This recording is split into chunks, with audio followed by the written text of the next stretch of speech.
For this week's challenge, I want you to practice active listening during a conversation. Give that person or whoever you're communicating with your full attention.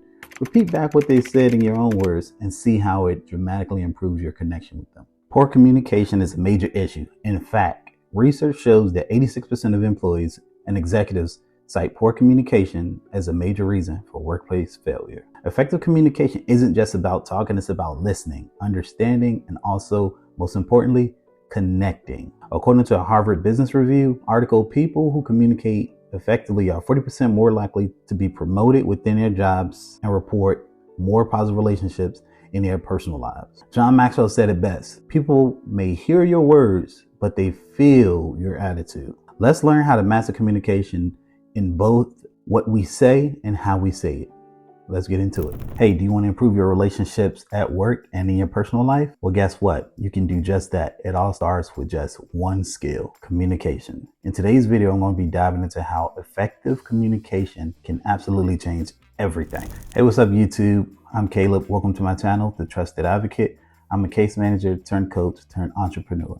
And in today's video, in our second episode of what I'm calling Mastering Life Skills in 30 Days, we're going to be talking about effective communication. So I want to give you 3 tips to help you improve your communication skills. So the first tip I want to give you is going to be nonverbal communication. Right? 70% of your communication is done non-verbally. Your body language, your facial expressions, tone of voice, they both speak volumes. All right, so be aware how you cues, these specific cues affect your message when you're trying to communicate with someone. So let me give you 3 nonverbal gestures you can kind of work on while you're trying to improve your communication skills. So the first one is going to be maintaining eye contact when you're communicating with somebody. It sends positive messages, positive vibes, that you're attentive and you're interested in what they're conveying to you.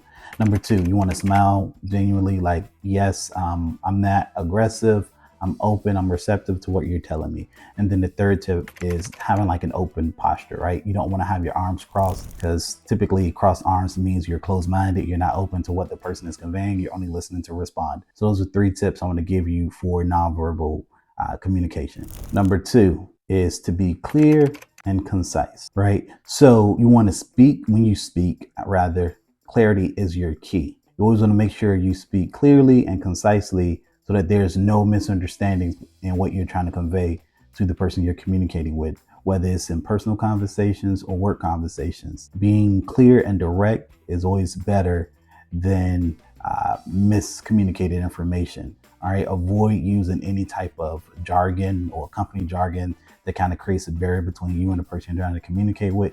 You always want to use easy, understandable language, maybe 3rd or 4th grade language, so that anybody can easily understand and digest the message you're trying to convey to them. So that's tip number 2, be clear and concise.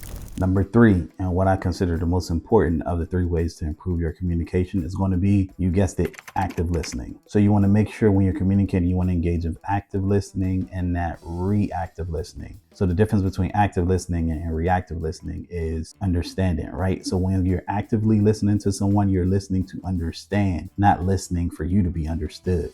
Reactive listening is listening to refute or to respond. You're listening only to respond, not to actually try to understand what's being conveyed to you, and trying to, get a good footing in understanding what the person is saying, so that you can smartly respond, right?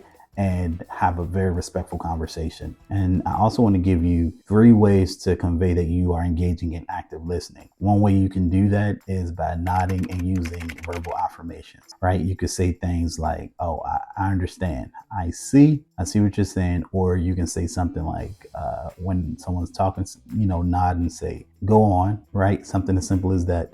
Another way you can convey that you're engaging in active listening is when someone's speaking to you, try to paraphrase or reflect on what they're saying, right? You can say things like, so what you're saying is X, Y, and Z, and put it in your own words to kind of make sure that you really understand what they're saying to you. Another way you can show that you're engaging in active listening is going to be ask relevant questions, right? Asking thoughtful, clarifying questions based on what the person is saying kind of conveys that you're paying attention and that you genuinely are interested in the conversation. So those are the 3 ways that you can practice with that you are, and practice active listening to improve your communication skills. So those are the 3 tips. So that's number 3, active listening. Hey, thank you for making it to the end of this video. If you found these tips helpful, do me a favor, hit the like button and subscribe. Even if you didn't think this was helpful, let me know down in the comments.